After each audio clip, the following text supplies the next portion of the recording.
Welcome, everybody. Thank you for joining us here today on our monthly meeting for July 2021 on the next phases and the next steps at the Navy Yard. My name is Eli Storch. I'm the chair of the Design Advocacy Group. Certainly appreciate what looks to be a record Zoom crowd joining us here today for our speaker.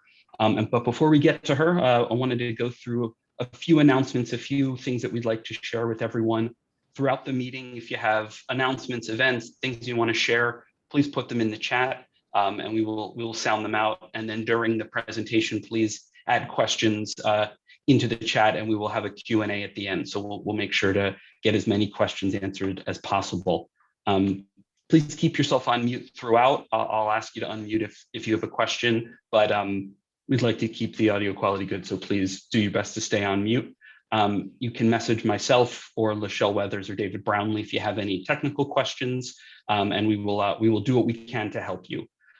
So typically these meetings when we're in person have been off the record, but with Zoom and with the ability to invite more people and share with a broader audience, we made the decision to go on record. We're recording this meeting and we'll be posting it on our website. So that'll be up in a few days. If you want to share this with anybody, please go find the link there. You can also go back and watch some of our back catalog of really excellent presentations. Dr. Bill McKinney from the NKCDC gave a really nice, a really interesting, excellent talk on catalyzing community-driven development. Last month, we've had all sorts of interesting conversations and speakers on there. So go through our events page and you can watch a bunch of those. And if you see something you like, there's also a support button. You know, we're, as a nonprofit, we could always use an extra few bucks. So we would certainly appreciate your support. David, I know you had one thing you wanted to share with us. So could you want to jump on and share that? Right. I just wanted to share with you the fact that the reconsideration of the Parkway, the so-called Completing the Parkway project that has been organized by the Lindy Institute on behalf of the Department of Parks and Recreation and the Streets Department, that the three teams will report their recommendations, their first ideas for the Parkway next Wednesday, July 14th at 6 p.m. It's a live event at the Barnes Foundation, but they have limited seating, so there will also be it'll also be live streamed. You can register for it. I've put the registration in the chat. It's, I think, going to be extremely interesting. A remarkable trio of internationally recognized designers are going to take a first crack at suggesting how to make the Parkway, particularly the western end of the Parkway, the Aikens Oval area, better. That's it. And I just wanted to join Eli in encouraging you to support DAG. These electrons cost money, and it's not going to be wasted when you send it to us. I also like to solicit if you have something you'd like to write about, an opinion piece about something in the city's built environment that you want to express opinion about, something that you've discovered that you'd like to share about the city's history or its hidden nooks and crannies, please submit them as a DAG forum piece. Information about that is on our website as well. We'd love to have the widest possible sharing of ideas and observations about the city. Thanks. Thanks, David. If there are other events, other announcements, please continue to add them to the chat, and we'll call them out. If you go on our forum page, Oscar Beiser recently posted a piece about the Point Breeze Gas Works. That was quite interesting. So yes, we're always looking for commentary and ideas and people's thoughts to be published on the forum there. I would like to also bring in Marcia Moss. Marcia, do you want to talk about some upcoming DAG programming? Yes, thanks, Eli. The name Leslie has the spotlight this summer, with Leslie Smallwood-Lewis speaking this morning and Leslie Richards, General Manager of SEPTA, in August on the 30th. And possible topics for our August speaker include how this past year has reshaped the nature of transportation, also the accelerated use of technology post-COVID, and an update on SEPTA's new wayfinding system.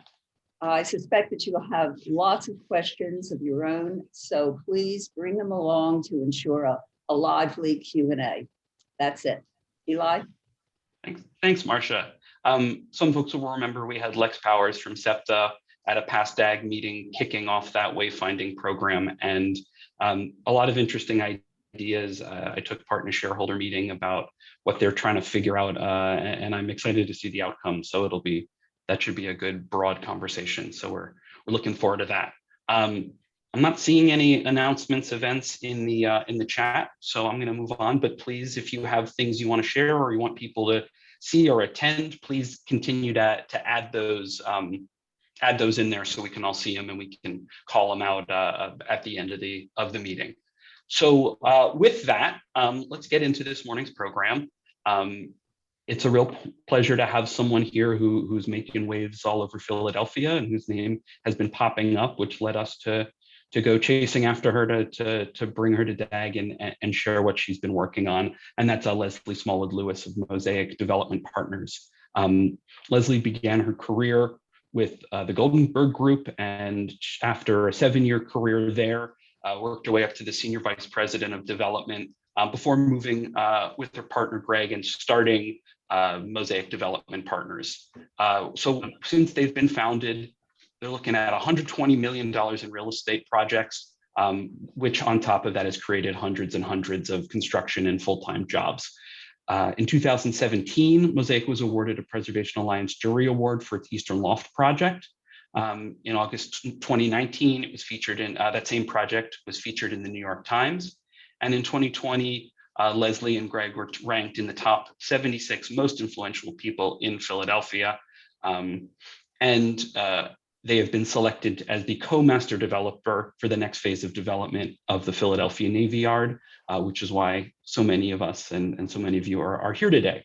So with that, please join me in a silent but much appreciated a round of applause as we welcome Leslie Smallwood Lewis.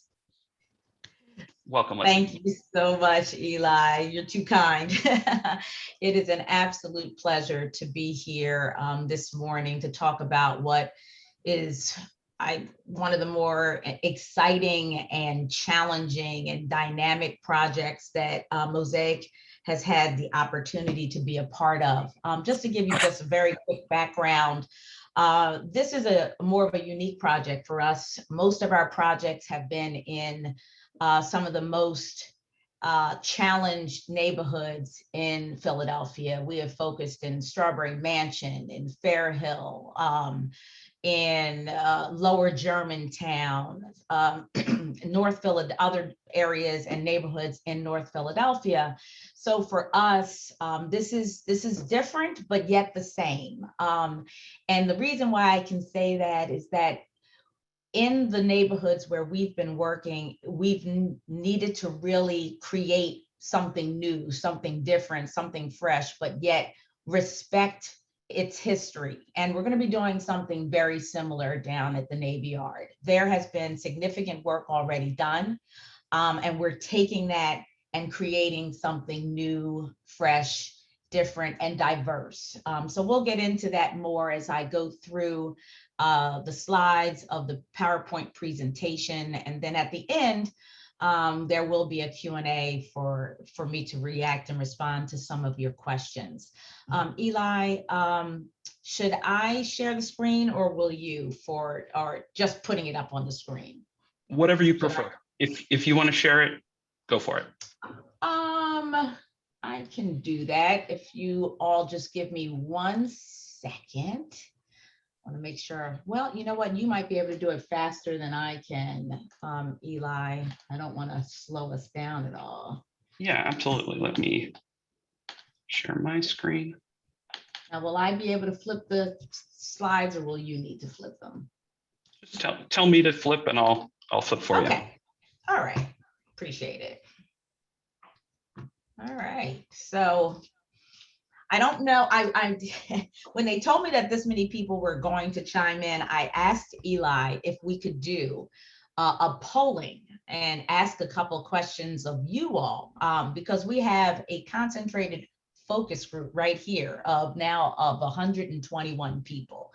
So at some point, Eli is going to post a couple of questions that I would really appreciate if you could answer. One will simply be, have you ever been to the Navy Yard? Because there are people that reside in the city that have not. And the second will be, if you have visited the Navy Yard, explain to me in 3 to 4 words, or describe to me what it represents to you, what you think about it, because this is part of the process of the master planning that we are doing, getting a grasp of how people view the Navy Yard currently, which will really start to guide what we do moving forward in the next stage of the Navy Yard. So this gives you just some visuals of some of the stuff that you currently will see at the Navy Yard. A lot of outdoor space. You see the ships that are there, because the Navy is still very prevalent down at the Navy Yard. A lot of industry that's industrial, that is still going on there. It's a very large workforce. We have about 15,000 employees that come to the Navy Yard every day. So it's a nice mixture. Some of you may be very familiar with Urban Outfitters. They were one of the first companies to really go down to the Navy Yard, and they have grown exponentially into how many buildings they now reside and have preserved on or in the Navy Yard. So they've done a dynamic job in renovating and restoring the buildings that they are in. Eli, you can go to the next slide.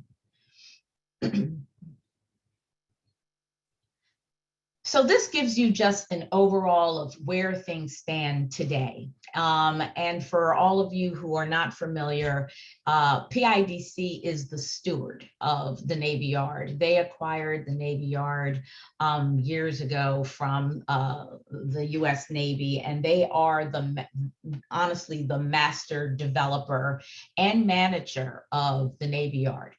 What they have done is ran RFPs to bring in developers to redevelop it alongside them into what it is today, and then as it will be in the future with the Ensemble Mosaic team.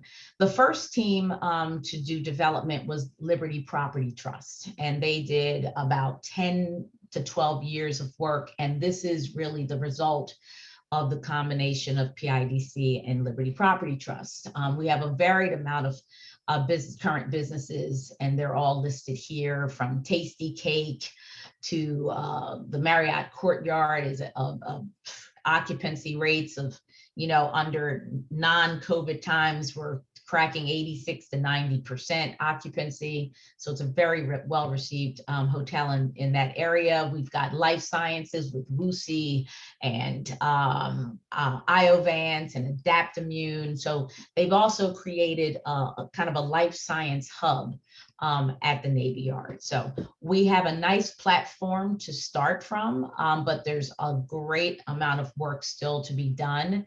It's a total of 1,200 acres. And we, in the next stage, will be developing 109 of those acres. Next slide, Eli. So the Navy Yard continues to grow. So as I indicated, 1,200 acre former shipyard, naval base. It was acquired in 2000 by PAID, which is also, in essence, PIDC. They've been making strategic investments and attracting development, and to date it's about 1.72 billion invested and about 1.6 million square feet that's been built since 2002. And I indicated that it's a diverse mix of employers and jobs, at about 15,000 employees now currently at the Navy Yard. Next slide. So life sciences will continue to grow. And I know that there's been a lot of buzz recently. There's a lot of growth in University City. There's growth in the suburbs. And there's, as I indicated, there has been significant life sciences already created at the Navy Yard. We've got GSK, we've got Jefferson Health, Ben Franklin Technology Partners has an office at the Navy Yard as well. Vincera Institute, Coriel, and then for cell and gene therapy companies, as I said, WuXi, Iovance, and Adaptimmune. So again, a great platform for us to be able to grow and enhance the life sciences at the Navy Yard. And in future slides, you'll see that we have a real advantage based upon the space and the acreage to be able to provide build to suit buildings for these users, which are, very demanding, and they have very unique needs from a loading perspective. And also just being able to conduct their business. It's very hard to do it having to go vertical, which makes going into the inner city a lot more complicated and complex. So we're hoping that we can really draw that connection with University City and be able to bring, as companies grow, because what's happening is that they come out of University Penn, they start there at University City and they grow. And then hopefully we will be that next stage where they will need larger facilities, larger footprints to be able to really grow and expand their businesses. Next slide, Eli. So here you just get an idea of where the businesses that I mentioned currently are situated at the Navy Yard, and some that I think these are all ones that are existing now. And you see that they're pretty much spread out, but most dominate in this area here. And as I go forward, you'll start to see where this expansion will start, and then we will grow out into what's called the Mustin North area of the Navy Yard. Next slide, Eli. So 3 key changes really started to drive this next stage of growth at the Navy Yard. So final sites in the corporate center that went under reservation, which really created an immediate need for new inventory. So the corporate center is pretty well developed, and there's not much more opportunity to develop in that area. Liberty Property Trust did a wonderful job in really creating that aspect of the Navy Yard. And then Liberty Property Trust, for those who don't know, they decided to kind of exit the commercial market. And then with doing that, that was a company business decision that they then exited the development role at the Navy Yard, opening up this opportunity for another developer to be selected to work beside and alongside PIDC to do the next stage of development. And I think the most exciting change is that the US Navy agreed for the first time to permit residential development on select parcels in the Navy Yard. So for the first time, we will have civilian residents living at the Navy Yard. So it's really exciting because now we're creating not just this corporate, commercial, and kind of industrial hub, but we are now creating a brand new neighborhood for the city of Philadelphia. Eli, next slide. So PIDC then identified 109 acres to support now this new development and new stage. And they went into a competitive public process, as they are absolutely required to do, to select the next development partner. So initially they issued an RFQ, and 35 regional and national firms responded to that. And then that was narrowed down to 5 to respond to a very lengthy RFP process. And then obviously very exciting for Mosaic, the Ensemble Mosaic team was selected in June of 2020. So about a year now. And it was a very rigorous process. And interestingly enough, it all had to be done virtually because we were in the midst of COVID, right? So Ensemble's based really in the West Coast. Obviously, Mosaic is based here, but there we realized the rhythm. And we really worked so well together to put that RFP together. And it really proved to both entities that we could really successfully do this long-term together, because the horizon for this project is 15 to 20 years. This is not something that's going to evolve, in a 3 to 5 year process where a lot of development projects can be completed. Because of its size and scope and magnitude, this is a long-term relationship that Ensemble and Mosaic have forged to go forward with this project. But very excited about working with them. Just to give you a bit of background, they developed the Marriott Courtyard at the Navy Yard, and that was developed 10 years ago when there was really nothing there at the Navy Yard except the Navy. So talk about visionaries, to see what was possible and what they thought, if they were to invest early and jump in like Urban Outfitters, what really could be created at the Navy Yard. So then, since Liberty Property Trust exited, they also acquired the bulk of the assets that Liberty Property Trust built in the corporate center. So as it stands right now, Ensemble is actually I believe the largest property owner, other than PIBC, to own property down at the Navy Yard. So they have been inspired by the Navy Yard years before, and just have continued vision for the project. So Mosaic is excited to be able to be partnered with them on this project. Next slide, Eli.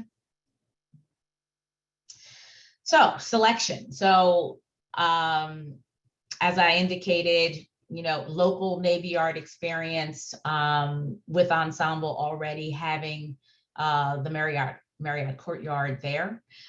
They also hired some former Liberty Property Trust employees who have just deep knowledge of the Navy Yard. So that's a great asset to our team. And then, with Mosaic being a very experienced developer in the city, and obviously an MBE, we're bringing a certain level of sensitivity and recognition for diversity. And what's exciting is that PIDC, even in the RFP itself, it was not a maybe, it was a must. It was a directive to be able to have diversity flowing throughout this entire project, from the developer itself having a very solid, diverse team, to all the way, as I'll get into it in a bit more detail, all the way to the end users. So they're all interwoven throughout this entire project is DEI initiatives and ESG initiatives. So we are really excited about how robust this is. And we're not just talking the talk, we are definitely walking the walk. And as I go into some future slides, you will recognize what I'm talking about. I will say one thing, and it's not in a slide.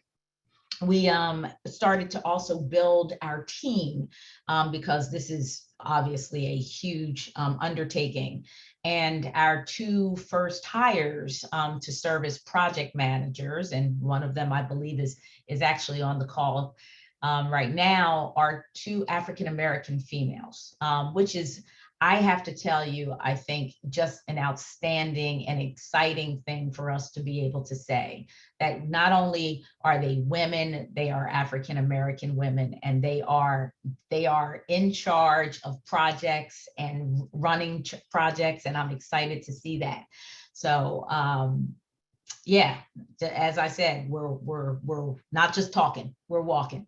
So right now, under ownership, as I indicated, Ensemble owns about 45 acres and 1.3 million square feet currently. Our plan is ambitious. It's got a strong focus, as I said, on life sciences.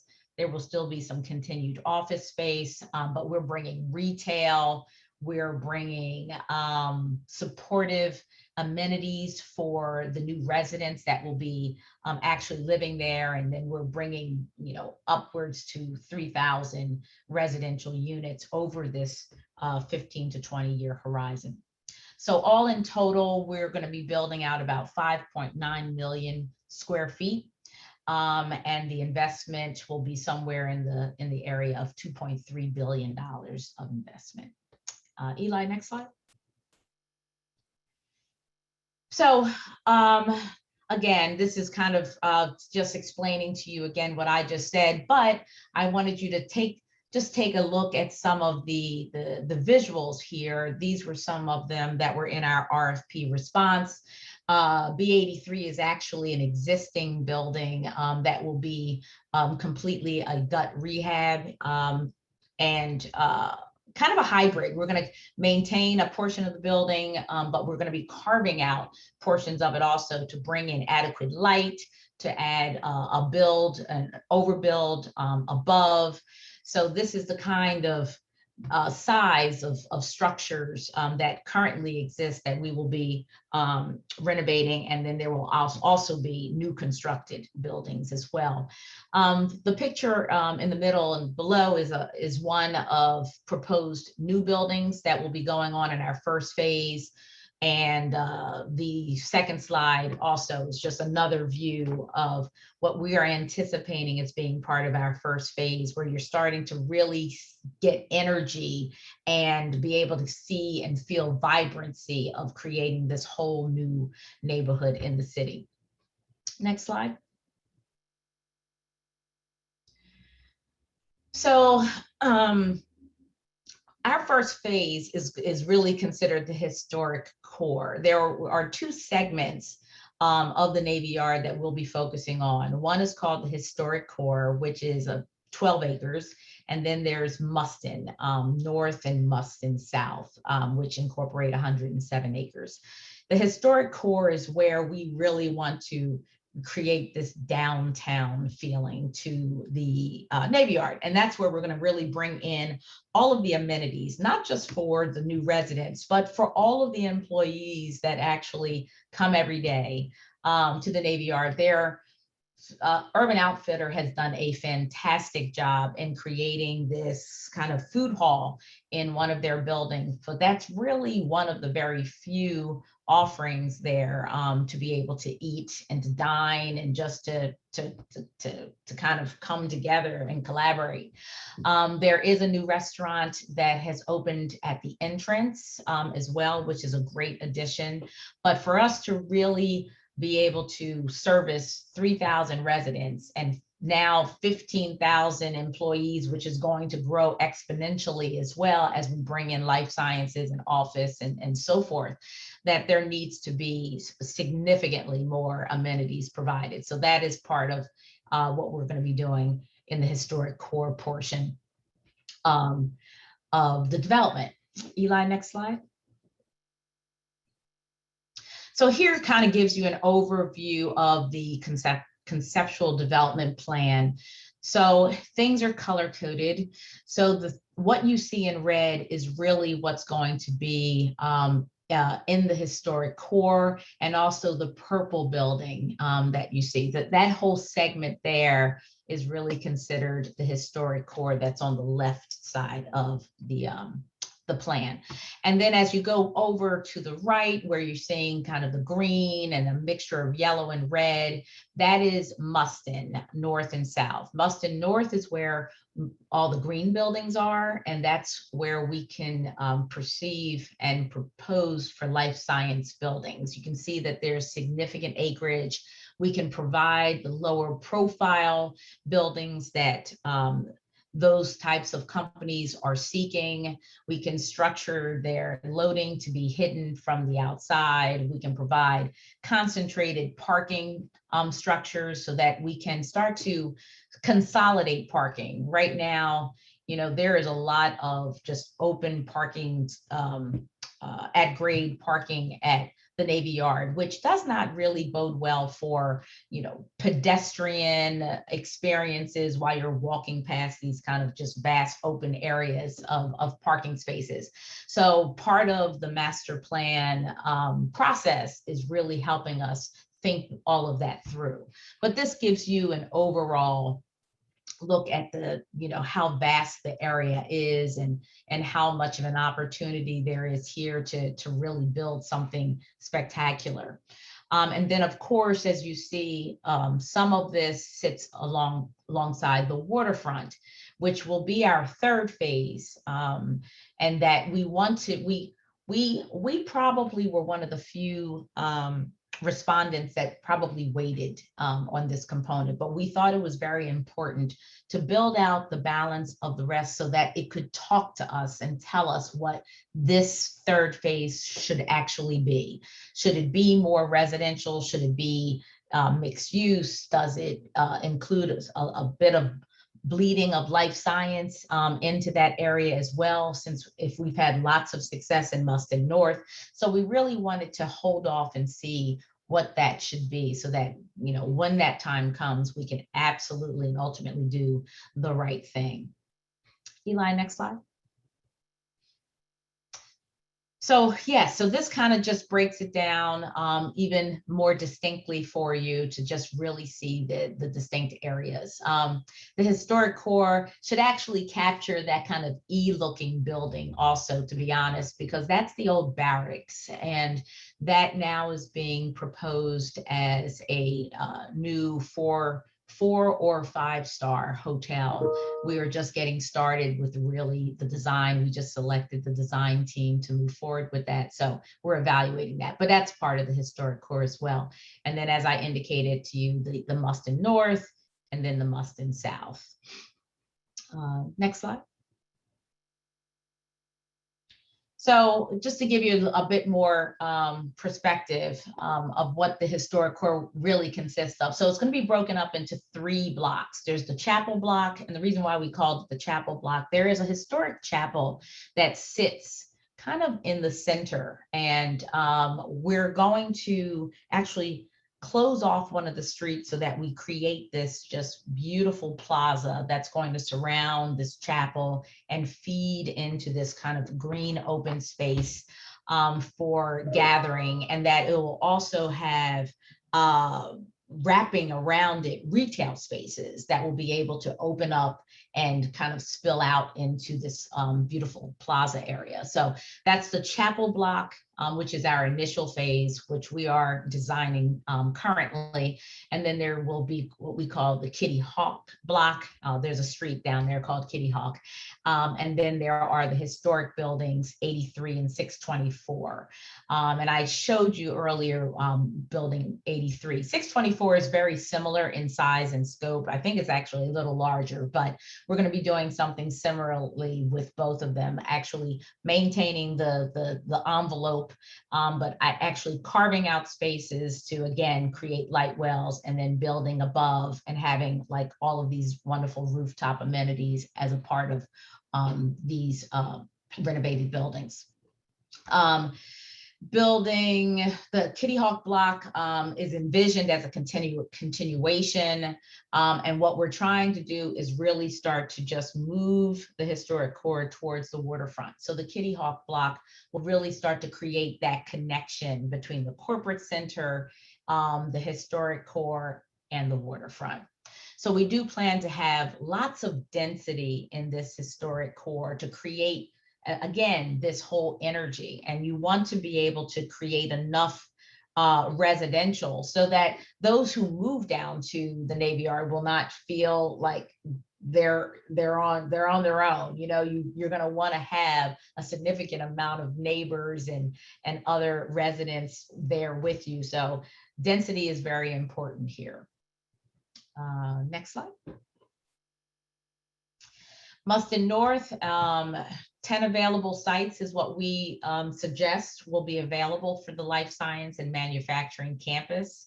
And it will be really a campus. We will create beautiful walkways, bike paths throughout this.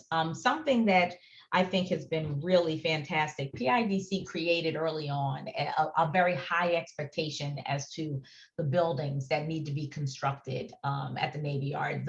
I got to tell you, the architecture down there is just absolutely phenomenal, and it sets the bar very high that we will have to meet or exceed. So it's an exciting design opportunity for us to watch, but also for our selected designers to really come up with just some dynamic facade placements and also just special features throughout that will just really capture people's attention.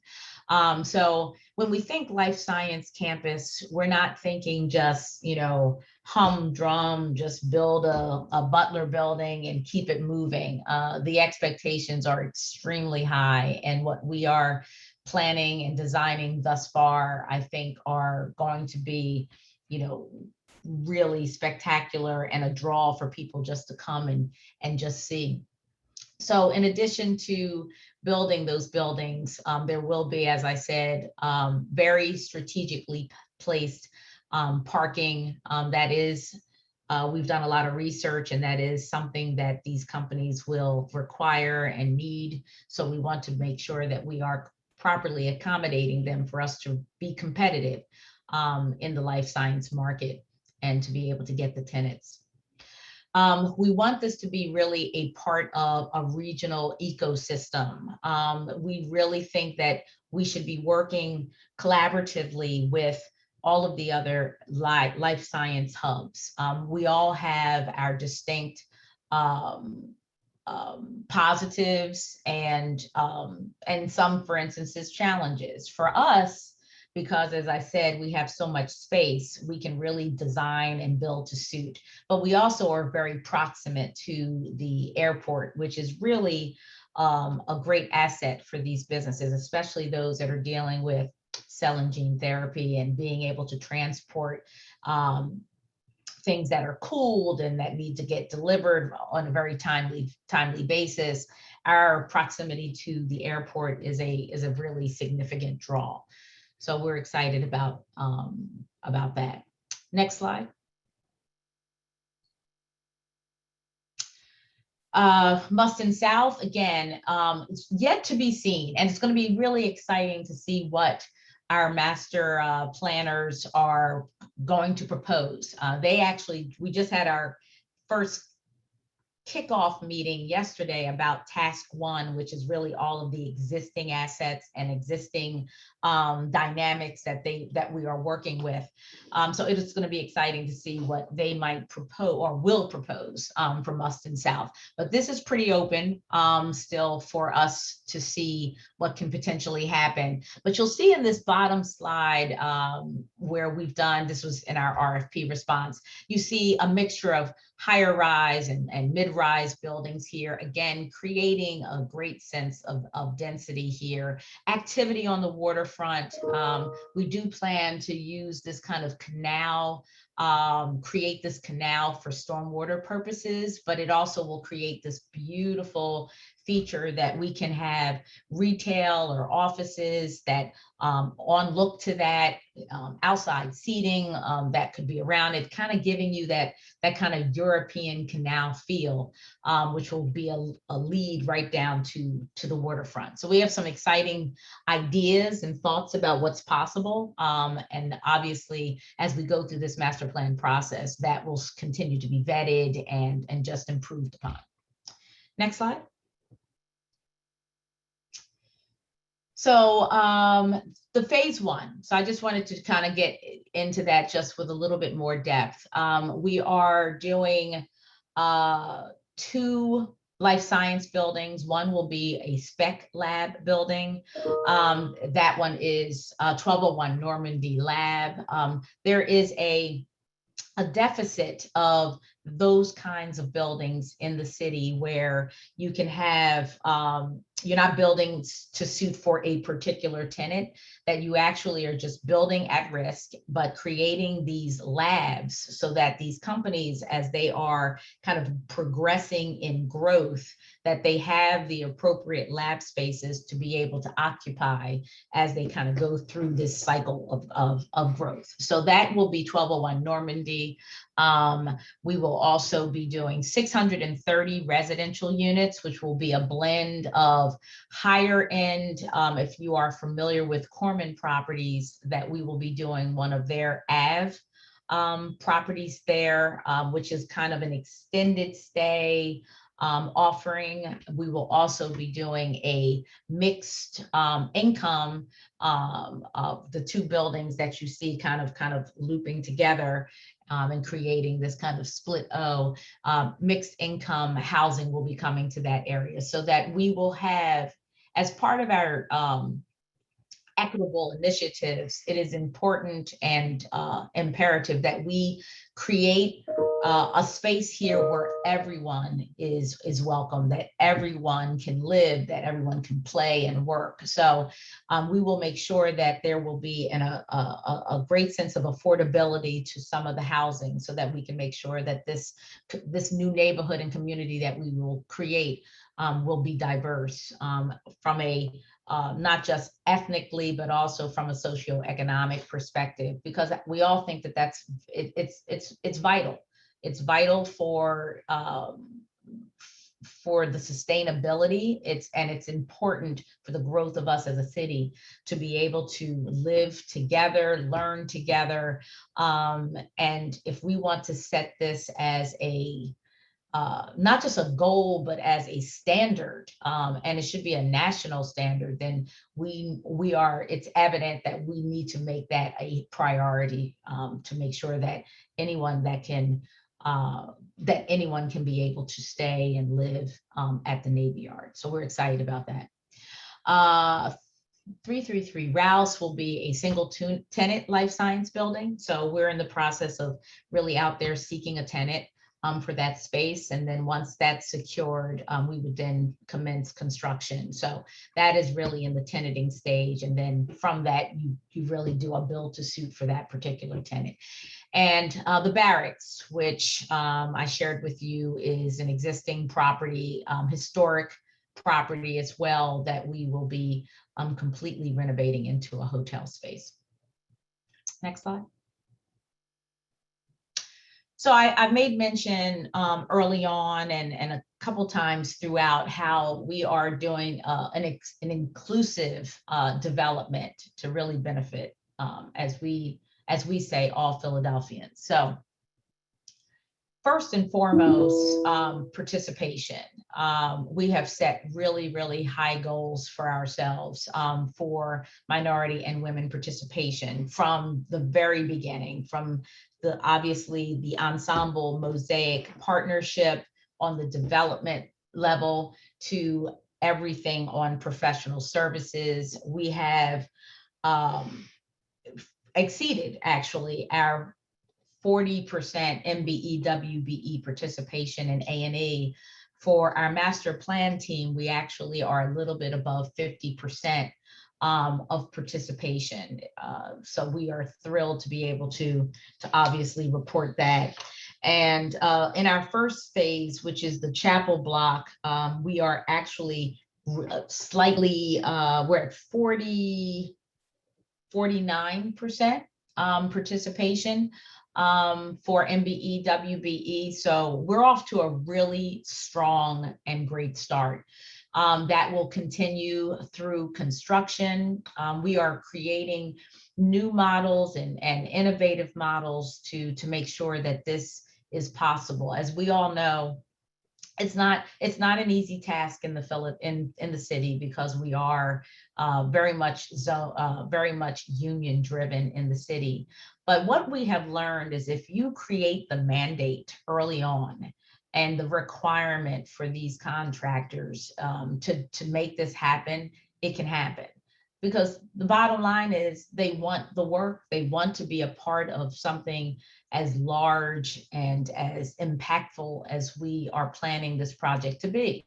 So it's, you just have to make it a mandate, and that's what we're doing. And we're seeing the willingness for these contractors to create partnerships, to even really set the minority and women-owned companies up for success for the long term by creating these opportunities for prime, for them to sit in the prime position and be supported by the larger organization. So it takes that kind of commitment and intentionality to really make a considerable difference. But we have interviewed, we have researched, we've had lengthy conversations with MBE, WBE companies to find out what would make a difference for you. And one of the main things with this project is the runway that we have. For them to be able to see forward 15 to 20 years and see the possibility of continued work allows them to grow. It allows them to ramp up, to hire, and not feel as if they're at risk of overstepping or creating too much of an obligation for them that they won't be able to sustain for the long term. So we are positioning and making sure that some of these companies really grow from this process. I also mentioned, also in operations, once these properties are actually up and running, you know, we have a 50% MBE, WBE participation in operations. And we have a very aggressive program also for the tenants that will be ultimately the end users of the spaces.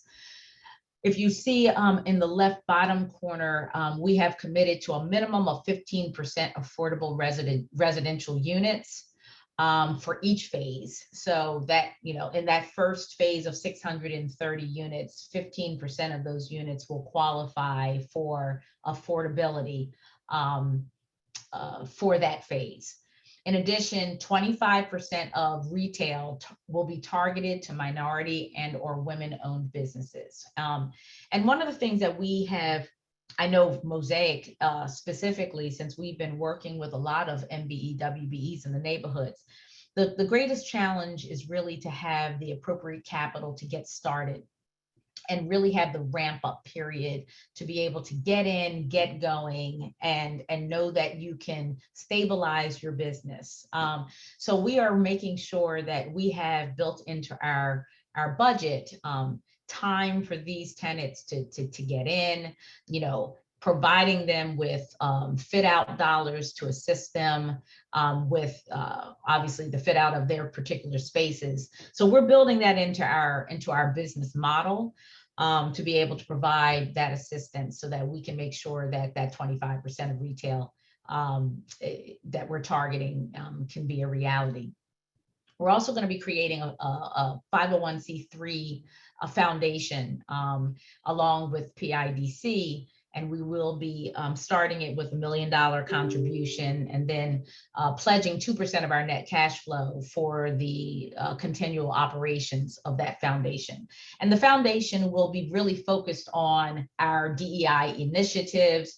We will be focusing on mentorship, you know, making sure that we are providing the opportunity for younger people to really be able to play a part in this project and learn and grow, and specifically for those who may not typically have this opportunity, which would be, as we see, minority and females. So we are going to make sure that this is really an open platform and a learning lab for individuals as we go through this 15-year horizon.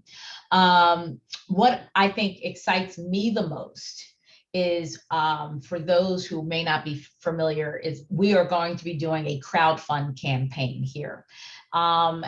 Mosaic has done it successfully at 2 of their projects. And what it is in essence is that in 2009, the Jobs Act was passed under Obama to open up real estate investment to non-accredited investors. Typically, the only people that can invest in real estate are those that are qualified as accredited investors, people that have net worth of 2 million or making at a minimum $200,000 a year. So that eliminates the majority, honestly, of Philadelphians being able to invest in something like this. So fortunately, that was opened up in 2009. And what we want to do here is really, create a new model for crowdfunding.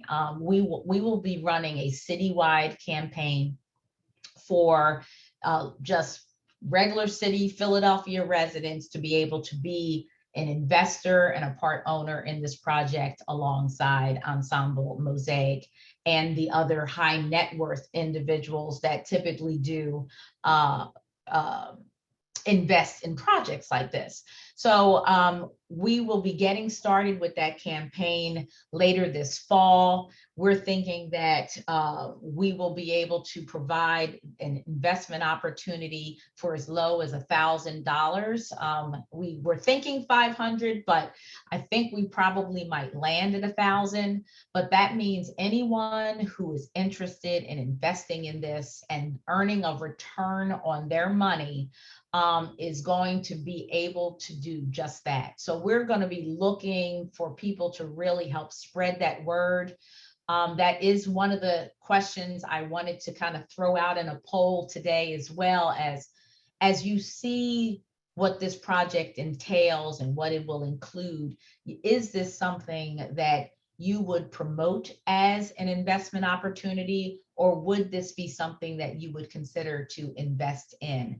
So I'd love to get some people's feedback on that, because we're doing that kind of research now.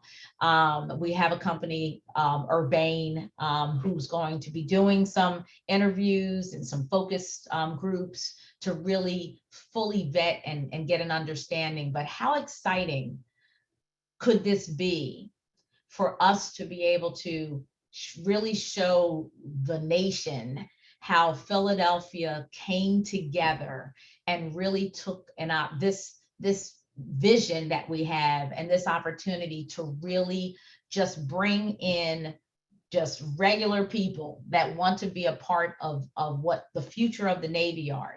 And what's exciting is that anyone who's an investor, not only are they a part owner, they now become an ambassador for this project. They also feel different coming to the Navy Yard. They're like, I own a piece of this. So that just adds a whole new, it's just a whole new concept to development in the city. So we're hoping that this really takes legs, and that we can really run with this and make this really a huge success at the Navy Yard.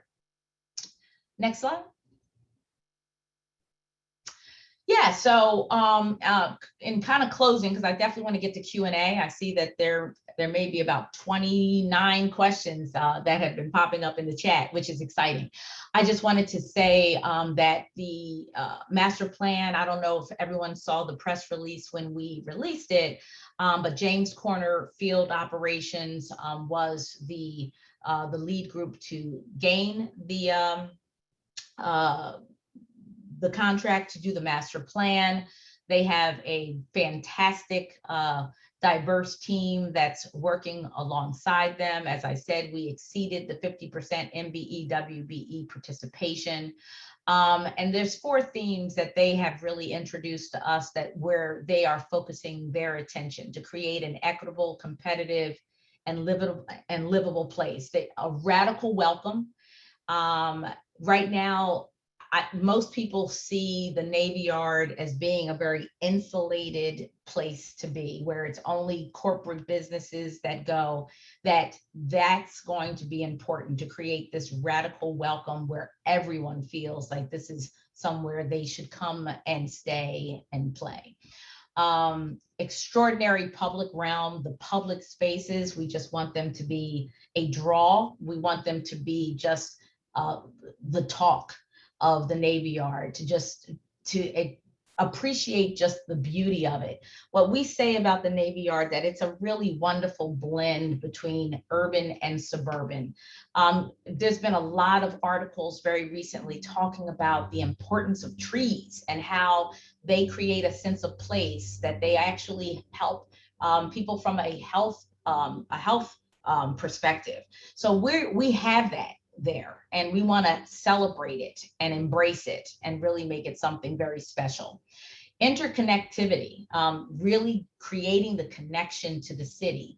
You know, most people feel that the Navy Yard is a bit displaced, and it is, and it's one of the challenges that the master plan team is going to have to try to think through and overcome, because there's this kind of vast area between which is only a mile, but it feels probably more than that, because from the NRG station at the end of the Broad Street line to get to the Navy Yard, it's just not a welcoming walk.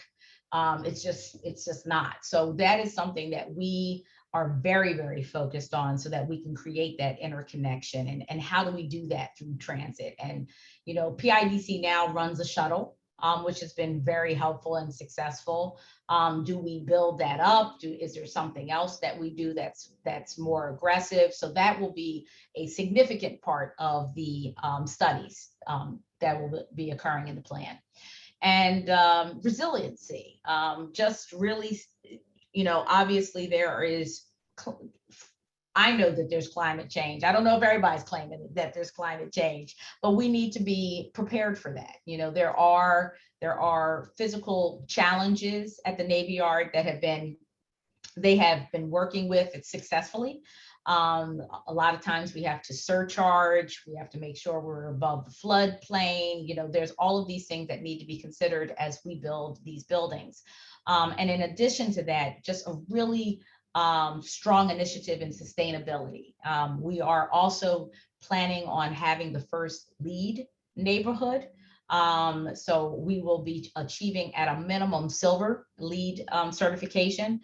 So we are very, very focused on sustainability. We're also looking at maybe autonomous vehicles actually running within the complex itself to create that connection. You know, just 1,200 acres, right? So there's a lot of space and room to navigate within the Navy Yard. So we're thinking about autonomous vehicles as well. So all of these kind of forward-thinking initiatives are really at the forefront of what we're trying to accomplish here in the next phase. I think that may be the last slide, Eli. Yep. So I'd love to open it up to questions. Eli, how would you like to, do you want me to go to the chat? I'll go through the chat and I'll fire away. Okay. So while I'm sifting through those, I just wanted to start with one, since you were just talking about sustainability. You know, LEED silver is good, but when you're controlling a neighborhood, you have opportunities for infrastructure, for new technologies. Are there, you know, outside of the box, additional things that you're trying to do on the sustainability side? You know, there are so many progressive plans here, but what sort of progressive sustainability tactics are you looking at? Yeah, I honestly, we definitely want to. We're actually early in the master plan. So that is one of the things that will be significantly examined as we go through this process. They were just awarded the contract in the end of March. So they are now just really working on the existing site assessment. And then we're going to be moving into, you know, really what we should be looking at for the future. What's unique down at the Navy Yard also is that it's all self-contained in regards to the electricity down there also. So, you know, there is some opportunities to do some things creatively there as well. We've been having some conversations about how we incorporate solar more significantly down there. So we definitely are looking at all the different possibilities, you know, maybe geothermal. So we're looking at all the different opportunities. So there are, you know, you did bring up transit. There are a bunch of questions about transit. Yes. Does this development plan deserve a future alignment for a Broad Street line extension? Well, let's start with that one. It's been discussed, but it also has been told to us that that would be a very, very heavy lift. It's about $1 billion in cost for that kind of infrastructure. So is it completely off the table? I would say no, but I would say that it would be very, very aggressive for us to be able to do that. So we are looking at other alternatives as opposed to just that extension. So George Claflin brought up the idea of a water taxi. You have protected Mhm. waterways up to West Philly. Is that on the table? It is. It absolutely is on the table. Yes, it is. And thank you for that. Yes, we've been talking about water taxis. We've been talking about could there even be some kind of above ground rail line that could be put down Broad Street, just at that latter part of it. So we are looking at all possibilities. Obviously we have to look at the constraints that we have in reference to certain things. We also have, since we're close to the airport, we can't, because we were even thinking about gondolas. I mean, we're throwing everything up against the wall, right? Because why not? You need to really think about what are all the possibilities. But we do have height constraints. We have 95 right there. So there's a lot of things that need to be examined to see what is actually possible. But it's so important for us to figure out, because you've got the sports entertainment district right there. You've got the FDR that has a lot of future plans for that park. So we want to make sure that we're capturing and elevating all of these things at the same time. So we have to figure out what's the best way to be able to do that. So it's high on our priority list. So as you discussed bringing residential onto the Navy Yard, civic community amenities, schools, libraries, post office, how does that come into your thinking, and are those pieces of program included in your thinking? It's very interesting. It's a great question, and one that we've wrestled with a bit. I will say at first blush, well, again, this is something that's being examined in the master plan, because there's certain amenities like schools and faith-based institutions and just libraries, certain things that you would typically see in a neighborhood in the city. Where I don't want to say struggle, but one of the questions that we're asking ourselves, because the Navy has only allowed us to do rentals, there's no home ownership down at the Navy Yard. You have to look at the complexity of that as well, and which is a little bit of a challenge. We would prefer if there was some home ownership, because then you have some real stability that you're creating in this neighborhood. With as much transient natured, being that it's rental, it's harder to determine if we should focus on some of those amenities like the schools and things of that nature. So that's something that's being researched and examined very closely. We obviously will be going to make sure that we have the more typical retail amenities available, grocery shopping and, pharmacy and other of those sundry things that you would typically want as a resident down at the Navy Yard. But we do need to look closely as to having any of those others institutions included. So it's a great question. You touched on resiliency. This entire site is within a floodplain, so this is massive amounts of investment dollars. So are there specific strategies that you're employing or things that people can look forward to as you advance this and look for community funding?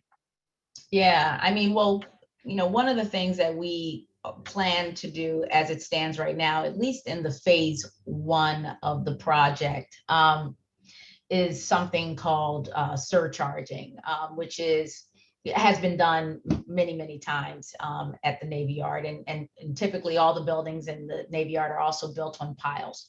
So there's obviously a lot of work that gets done by geotechs and structural engineers as you construct buildings down there.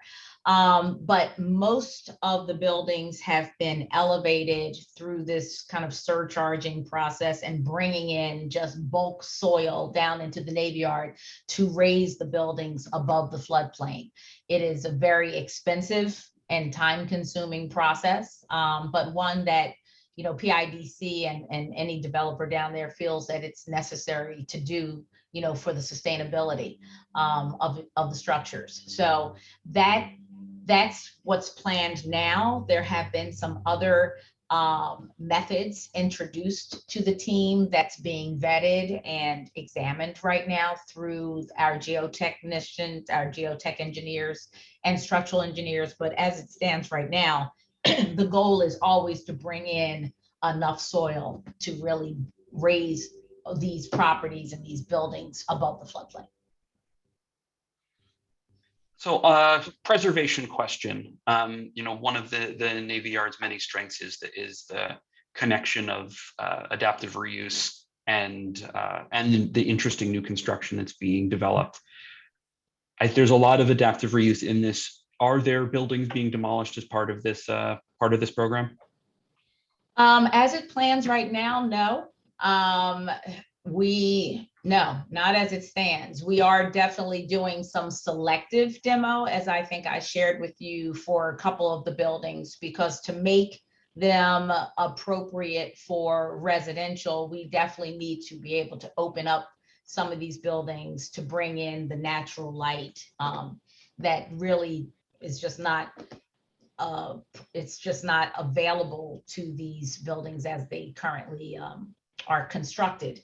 So, but as straight demolition, no, there's no plans for that at this point. So has the project considered any relationship, connection, partnership to the refinery land to the north? Yeah, it's fun. We were just talking about that yesterday. That not yet. We really haven't had any direct dialogue with Hilco, and we generally know what probably everyone else knows what they're doing. But it does, I think, and our team thinks it makes sense to really have have a dialogue with Hilco about what they are doing, because there may be some. They may be looking at some of the life science stuff too. And if so, then there should be some collaboration, coordination of how that would occur. I know that some of ours are on a faster time frame than Hilco, just because they have so much remediation to do on their project. I think that they're probably 2 years out, 2 or 3 years out of being able to start construction because of the remediation. But yes, we do think that because of how proximate they are. We also talked about it in relation to the 26th Street entrance to the Navy Yard, which is right at the base of I think it's the Pratt Bridge, which is right across the street from Hilco's project. So we also want to make sure from a traffic study perspective, we're going to want to understand where their egress and ingress is going to be, how that will interact or not with our 26th Street entrance. So all of that needs to be a focus of our studies. So sort of more of a planning question, as you talk about life sciences being the buzzwords that are blowing up all over the city. How much coordination and interaction is there between Schuylkill Yards, between the other growing hubs of life sciences around the city, as far as market study, as far as market saturation, as far as understanding what the needs are going to be in the coming years? Yeah, no, great question also. There's been quite a bit of collaboration. I mean, PIDC, being the steward of the Navy Yard, is very integrally involved in a lot of, obviously projects in the city. So they are involved at Schuylkill Yard. So they are sometimes play that connector role. We also have had a lot of conversations with the chamber, who is very involved with the life science ecosystem in Philadelphia. They typically hear word of companies that are looking at Philadelphia for that, and they are very much aware of the distinct pluses and minuses of all of the different life science hubs in the city, and they start to kind of funnel the appropriate tenants for the spaces that best suit those tenants that are looking. Also, we're working with, or will be working with soon, a broker who will be helping us kind of navigate that as well, and keeping us in tune and abreast and connected with what else is going on in different areas. The goal is for Philadelphia overall to win. We want to be a major competitor to Boston and to North Carolina, where a lot of companies are going. We want to be able to pull some of that energy that they have and bring it to Philadelphia. And, you know, whether it goes to University City, to the Navy Yard, you know, Schuylkill Yards, you know, Philadelphia needs to be winning. So overall, we should be really working together to just grow the city as a whole in this space. So as we continue to talk about connectivity into the city, bikes and pedestrian traffic. So on the bike side, how, you know, we talked about internal bike networks. How are the bike networks going to connect to Philadelphia's existing trail systems? And then on the pedestrian side, FDR Park, the sports complex, will there be specific pedestrian bridges, pedestrian connections, more than sidewalks that are specific? These must be design people who are asking these questions, because they're fantastic.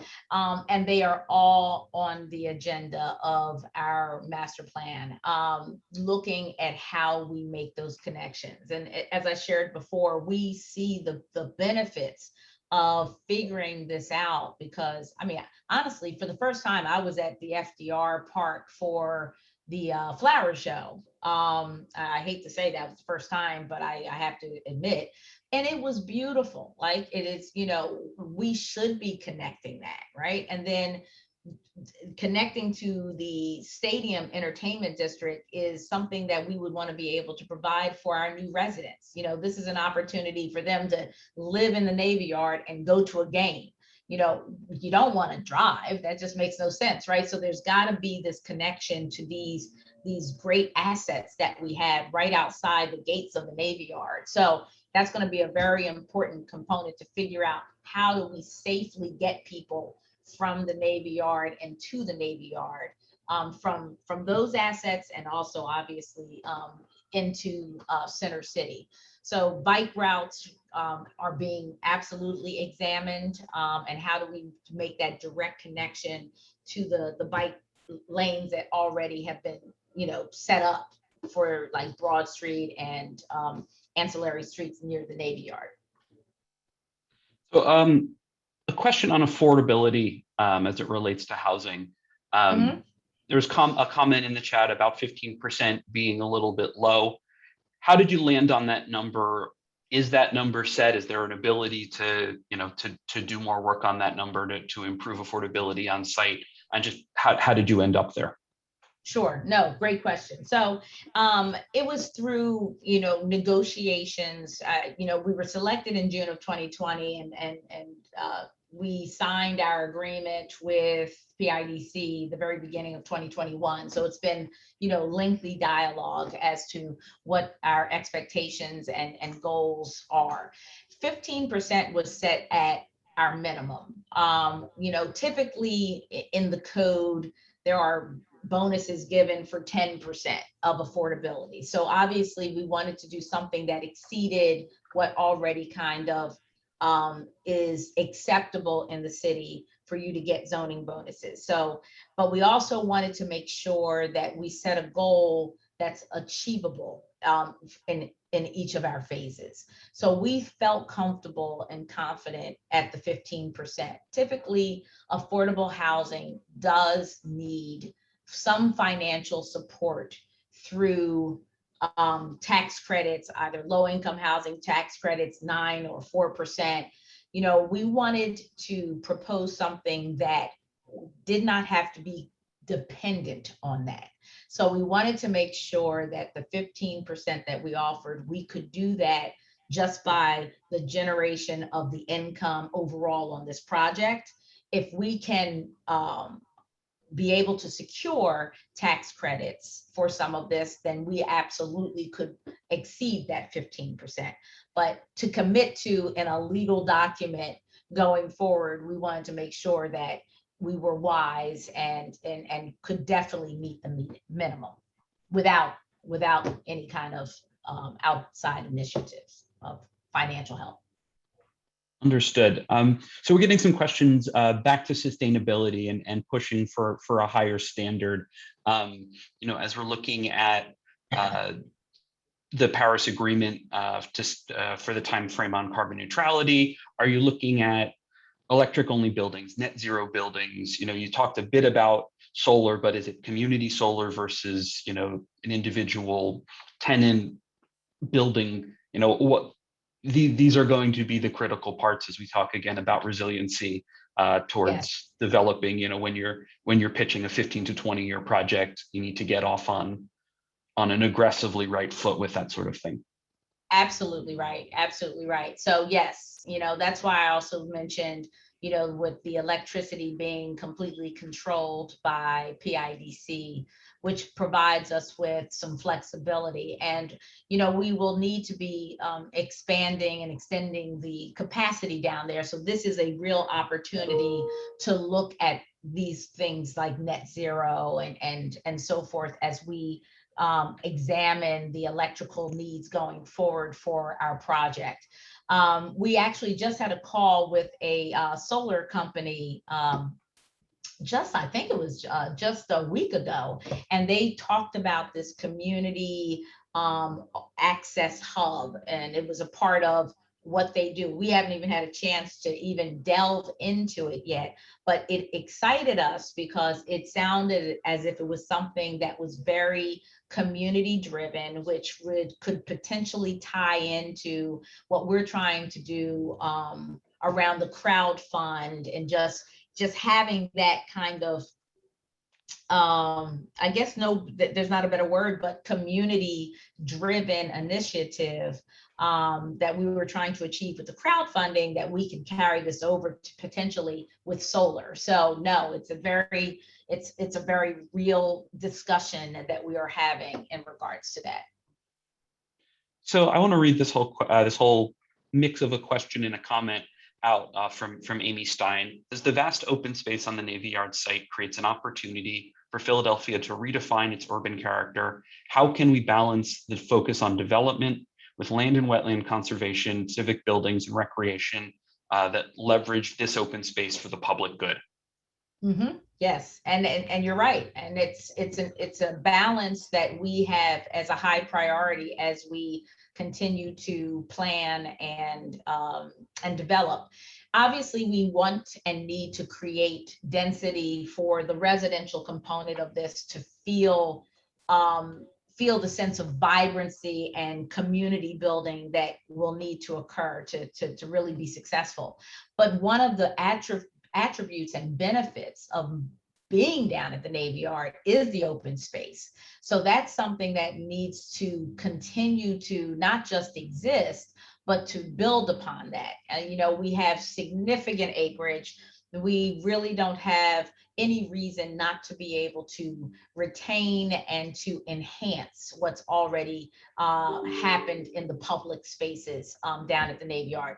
It's a differentiator for the Navy Yard from other neighborhoods in the city. And that's something that should be, as I said, celebrated, so that people, when they come down here, they almost feel like, oh, I can breathe differently down here, because there's just space and there's foliage and there's just, green everywhere that you see down there. That's what differentiates the Navy Yard. So that's something that needs to absolutely be a critical part of our plan moving forward. So a question from Ciara Singleton on the crowdsourcing plan. Talking about 15 to 20 years out, you're looking at Gen Zers and young millennials, and those are going to be many of your large stakeholders. in this plan. So how do you plan to market the inclusive crowdsourcing plan to young Philadelphians? Also mentioning the Most Diverse Tech Hub initiative and the Diverse Procurement Collaborative from the Philadelphia Chamber of Commerce. Are you aware of those?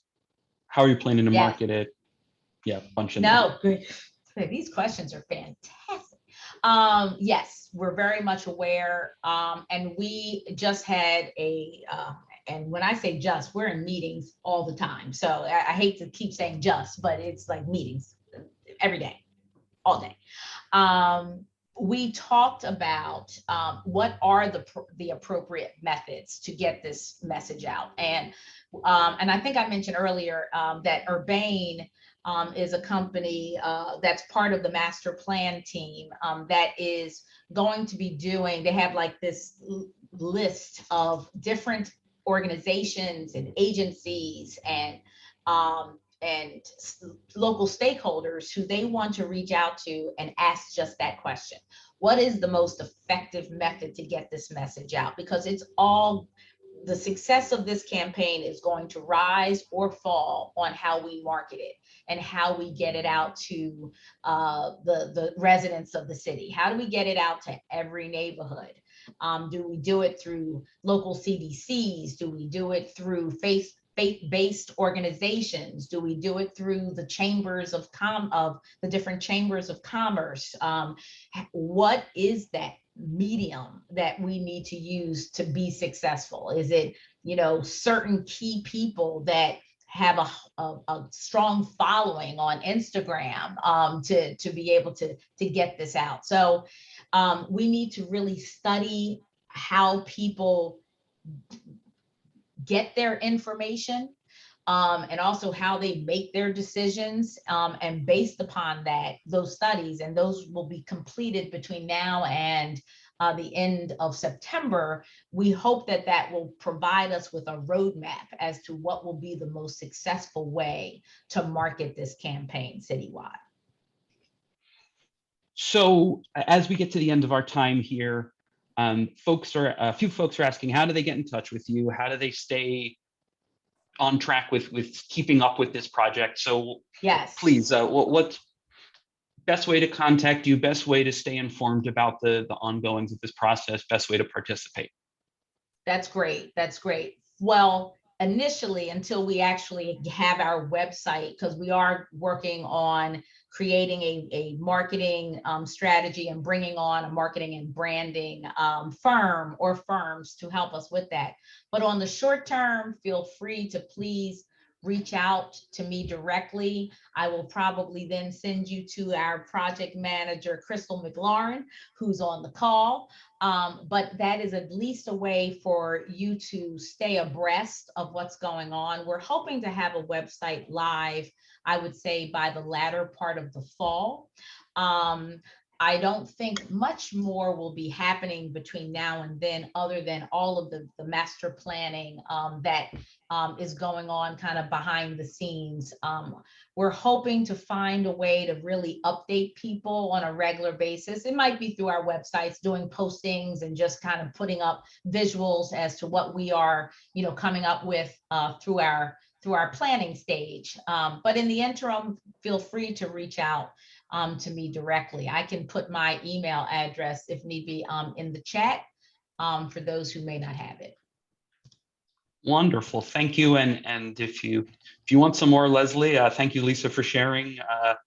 Next Tuesday, I believe, July 13th is, Leslie will be speaking at BIA Philadelphia about their Golaski Lab development. So more to be had, more conversations to be had there.